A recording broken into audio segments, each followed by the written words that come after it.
also man of action. کہ وہ ایک I think so I am very thankful کہ آپ نے یہ ایک لیڈرشپ پرووائڈ کی.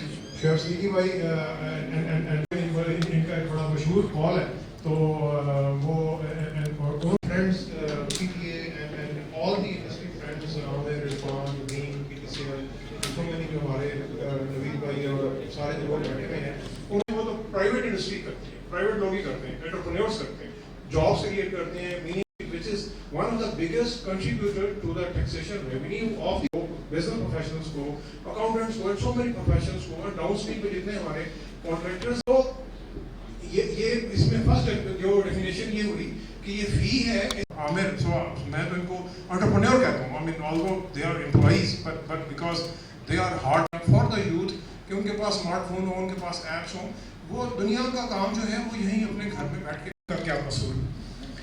کمرہ ہی بند ہے تو ہواؤں کا کیا قصور, کھڑکی کوئی کھلے گی زمین, پیاسے جو چل پڑے ہیں تو دریا بھی آئے. یہ ہجرتوں کی شب ہے, گھروں سے نکل پڑو. تھینک یو واد صاحب. یہ فہد سراج صاحب کا منفرد انداز ہے. United States, United Kingdom, Norway, سعودی عربیہ, Philippines, and we have seen these challenges overseas. So can you tell us how do you compare this policy directive? میں بھی اردو میں بات کروں. ہم نے آج میں یہاں بیٹھ کے سوچی اور امید کی کہ at least we are moving forward. کہا کہ اور بہت سا کام ہو رہا ہے, اور یہ پالیسی اس لیے امپورٹنٹ ہے کہ ہم سب بات کر رہے ہیں کہ نئی جی ڈی پی کے اندر گروتھ آئے گی, وہ ایکچولی ایک دنیا میں ویلیو ایڈ ہو رہی ہے اس میں, اور پاکستان میں میرے خیال میں اس سے زیادہ ہمارے پاس بڑی اپرچونیٹی ہے. بیکاز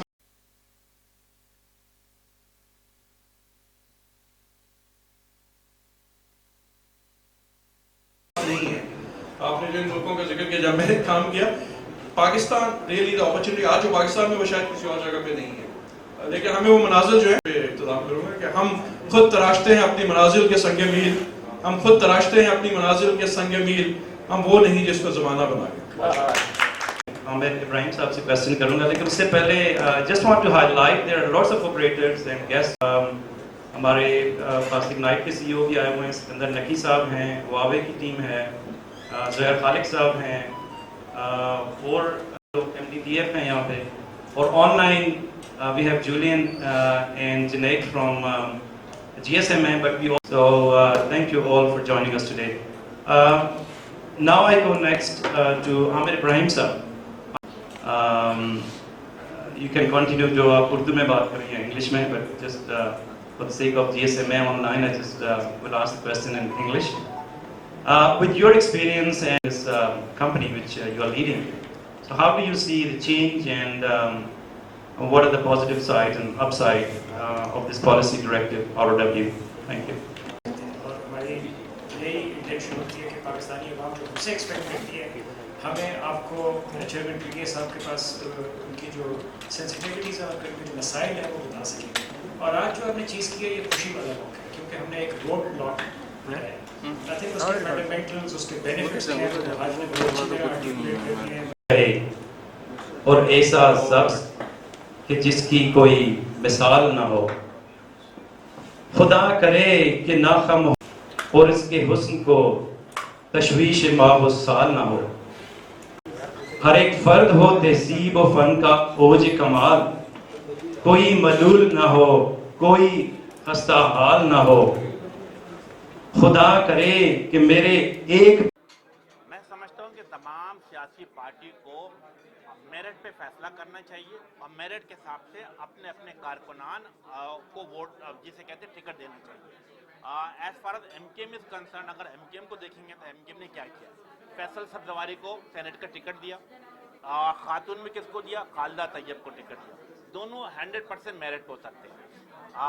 سینٹ کے انتخابات کے سلسلے میں پی ٹی آئی یعنی وفاق حکومت کے ساتھ ایم کے ایم کے ایک اچھا ریپو بنا ہوا ہے. اور ہم نے کیا فیصلہ کیا, ہم نے فیصلہ کیا ہے کہ جسے کہتے ہیں کہ تمام لوگ جسے کہتے ہیں ایک دوسرے کو سپورٹ کریں گے. خواتین کے سیٹ پہ پی ٹی آئی ایم کے ایم کو سپورٹ کرے گی, اور ٹیکنوکریٹ کی سیٹ پر ایم کے ایم پی ٹی آئی کو سپورٹ کرے گی. تو متحد ہو کر میرا خیال اگر الیکشن لڑا جاتا ہے سندھ کے اندر, تو میں سمجھتا ہوں آؤٹ آف 11 5 سیٹیں सिंध के हस्ब इख्तलाफ को आराम से मिल सकती है, जिसकी पूरी उम्मीद है। हाँ, दूसरी तरफ क्या नज़र आ रहा है कि हम अगर देखते हैं सिंध हुकूमत पाकिस्तान पीपल्स पार्टी को या जरदारी साहब को देखते हैं तो हर तरफ ज़र और पैसे का और ज़ोर ज़बरदस्ती की कोशिश की जा रही है। हम 2018 मार्च का इलेक्शन देखते हैं तो क्या नज़र आता है कि पीपल्स पार्टी ने अपनी अदवी अक्सरियत के बरखिलाफ 2 सेनेट की सीट ज़्यादा जीती थी। कैसे? ज़ोर ज़बरदस्ती और पैसे के ज़ोर पर। तो इंशाअल्लाह ताला इस वक्त तमाम सिंध के अंदर तमाम अपोजिशन मुत्तहिद है और इस बात की कभी उम्मीद है कि सिंध में जो कंबाइंड अपोजिशन है वो 5 सीटें जीतने में कामयाब हो जाएगी। अमीन भाई, अब ये एक नया मामला आ गया है कि 35 करोड़ रुपए में टिकट बिका है, तो क्या वो 35 करोड़ जिसको टिकट दिया गया है उसको क्या एमके वोट देगी? और दूसरा ये बताइए कि आमिर लियाकत हुसैन साहब ने ये कहा है कि मैं हफीज शेख को वोट नहीं दूंगा विफाक में, तो क्या एमकेएम विफाक में हफीज शेख को वोट देगी? देखिए, एमकेएम पाकिस्तान किसी फर्द वाहिद के साथ नहीं बल्कि पार्टी के साथ अलायंस करती है और एमकेएम पाकिस्तान और पीटीआई के गुड रिलेशनशिप डेवलप मौजूद है। आप सब ने देखा कि असद उमर की क़यादत में एक वक्त एमकेएम के मरकज़ आया, एक गुडविल जेस्टर बना है। तो मैं समझता हूँ इनफरादी हैसियत में नहीं बल्कि पार्टी टू पार्टी बेस पर हमारा उनके साथ एक ताल्लुकात हैं और उसी ताल्लुकात की बुनियाद पर सिंध में जैसे मैंने कहा कि वो हमें वोट देंगे और वफाक में इंशाअल्लाह ताला एमकेएम पाकिस्तान पीटीआई के उम्मीदवार को वोट देकर कामयाब करेंगे।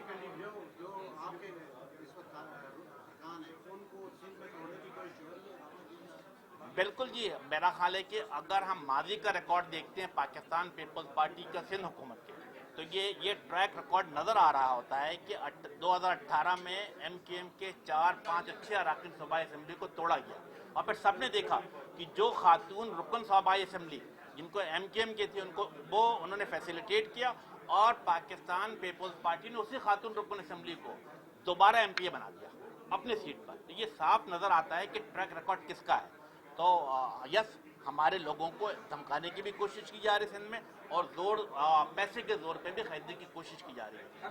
लेकिन एमकेएम पाकिस्तान के तमाम अराकीन असम्बली मरकज के साथ जुड़े हुए हैं इंशाअल्लाह ताला। ओपन बैलेटिंग पे एमकेएम का क्या मौक़िफ़ है? आप क्या समझते हैं कि ओपन बैलेटिंग होनी चाहिए? बिल्कुल, मैं समझता हूँ कि जिसे कहते हैं कि पैसे की सियासत को ख़त्म करने के लिए, ज़ोर ज़बरदस्ती की सियासत को ख़त्म करने के लिए MQM Pakistan in principle agree करती है कि ओपन बैलेट के ज़रिए इंतखाबात होनी चाहिए। अच्छा, तो ये बताइएगा कि हलीम आदिल शेख साहब जो हैं वो आपके इत्तेहादी हैं, वो हिरासत में है, तो उस हवाले से क्या कहेंगे? उस पर भी काफ़ी जो है वो आपके इत्तेहादी भी काफ़ी तशवीश का इज़हार कर रहे हैं कि एक दफ़ा वो सांप का वाक़या हुआ, उसके बाद तशद्दुद का वाक़या भी हुआ, तो आईजी के हवाले से भी ये तहफ़्फ़ुज़ात सामने आ रहे हैं, तो इस पर एमकेएम का क्या मौक़िफ़ है? देखिए, एमकेएम पाकिस्तान ज़्यादा दो टोक अंदाज में leader of the opposition Haleem Adil Sheikh की गिरफ्तारी की मजम्मत करती है और हुकूमत से मुतालबा करती है, सूबाई हुकूमत से, कि उनके ऊपर तो दहशत गर्दी के दफात लगाए फौरी तौर पर ख़त्म किया जाए, सियासी इख्तलाफ को इतना ना बढ़ाया जाए कि ख़ुद उनको जब जो सूबाई हुकूमत है उनको वो सहने में मुश्किल हो। अगर हम पीपल्स पार्टी का ट्रैक रिकॉर्ड देखते हैं, 70 की दहाई में जे रहीम के साथ आप सबको पता है क्या सलूक रवा रखा गया। इसी तरीके से मैं समझता हूँ कि जो उनके सेल में सांप को छोड़ा गया, मैं समझता हूँ कि इनसे सबक हासिल करना चाहिए। सियासत में इतना जिसे कहते हैं रेड लाइन क्रॉस नहीं करना चाहिए कि माजी में मुस्तकबिल में उनको मुश्किलात का सामना करना पड़े। यस, पीटीआई एमकेएम ने जिसे कहते हैं और जीडीए ने आपस में जिसे कहते हैं कि सूबाई असम्बली को बुलाने के लिए फौरी तौर पर डेजिग्नेशन सबमिट कर दिया। कल सूबाई असम्बली का इजलास हो रहा, वहाँ पर यकीनन एमकेएम, जीडीए और पीटीआई इस पर एहतजाज करेगी। प्रोडक्शन ऑर्डर भी जारी करने का मुतालबा किया? बिल्कुल, एमकेएम पाकिस्तान वैसा देखें, एमकेएम का प्रिंसिपल पॉलिसी, एमकेएम ने क्या किया, आसिफ अली जरदारी गिरफ्तार हुए, आई वॉज द पर्सन जिसने मुतालबा किया असेंबली में खड़े होकर के प्रोडक्शन ऑर्डर जारी किया जाए और उसके ऊपर सिग्नेचर भी किया। ख्वाजा साद रफ़ी गिरफ्तार हुए, हमने मुतालबा किया कि ख्वाजा साद रफ़ी के प्रोडक्शन ऑर्डर जारी किया गया। आज जब हलीम आदिल शेख को गिरफ्तार किया गया तो एमकेएम पाकिस्तान मुतालबा करती है कि फौरी तौर पर हलीम आदिल शेख को प्रोडक्शन ऑर्डर जारी किया गया। अच्छा सर, एक लास्ट क्वेश्चन है कि गुज़श्ता दिनों आपने भी देखा होगा कि एक स्कैंडल बड़ा मंजर आम पे आया कि लोगों के जो बायोमेट्रिक जो थम इम्प्रेशन है वो कॉपी करके और उसके मिस यूज़ किया जा रहा है, वो बहुत बड़ा नेटवर्क पकड़ा गया है। तो इससे एक सवाल खड़ा कर दिया है, क्योंकि हमारी अब तमाम तर जो चीज़ें हैं वो बायोमेट्रिक पर शिफ्ट हो चुकी है। तो इस पर जो है वजारत IT जो है वो क्या इकदाम ले रही है? देखिए, जैसे ये स्कैंडल मंजर आम पर आया, वजारत ID ने PT के साथ रब्ता किया, PT को हदायत की है कि फौरी तौर पर इस पर इन्वेस्टिगेट करें और इस बात को मेक श्योर करें कि इस तरह के वाक़या मुस्तकबिल में ना हो। कराची पैकेज के हवाले से बताइएगा, कराची पैकेज में कितना अमल दरामद हो रहा है, और दूसरा लाइटर नोट पे ये PSL में आप इस वक्त नोट कर रहे हैं? देखिए, दो चीज़ें आपने पूछी। मेरा ख्याल है कि यस, जिसे कहते हैं कराची इंफ्रास्ट्रक्चर के ऊपर वफाकी हुकूमत, सूबाई हुकूमत NMQM एक पेज पर है। वफाकी हुकूमत की ख्वाहिश है कि तेज़ी के साथ, NMQM की भी ख्वाहिश है कि तेज़ी के साथ कराची डेवलपमेंट पैकेज को मुकम्मल किया जाए, और मैं समझता हूँ कि ये मरहल तय हो रहे हैं। इसी तरीके से बीइंग अ कराचाइट्स, मेरी क्या ख्वाहिश है कि PSL में कौन जीते। मेरा नंबर 1 वोट कराची किंग्स की तरफ है, अल्लाह करे कि वो कामयाब हो। फेयर कॉस्ट होगी और किसी को फ्लीस नहीं किया जाएगा सर, क्योंकि जो सेल ऑपरेटर्स हैं, अथॉरिटी है, सेक्रेटरी कैबिनेट, दूसरी जो मिनिस्ट्री ऑफ डिफेंस के लिए और DHA और गवर्नमेंट बोर्ड के लिए अपनी अथॉरिटी है। एक मेजर इशू ये आ रहा था कि जितनी फाइबर ऑप्टिक की डिप्लॉयमेंट की कॉस्ट है, कैपेक्स है, उससे ज्यादा कॉस्ट हमसे राइट ऑफ वे के लिए खत्म होगा। मैं समझता हूँ ये एक मेजर एक माइलस्टोन है। नाउ आई थिंक क्योंकि सर पाकिस्तान में मैं समझता हूँ job creation, meaningful job creation is a big issue.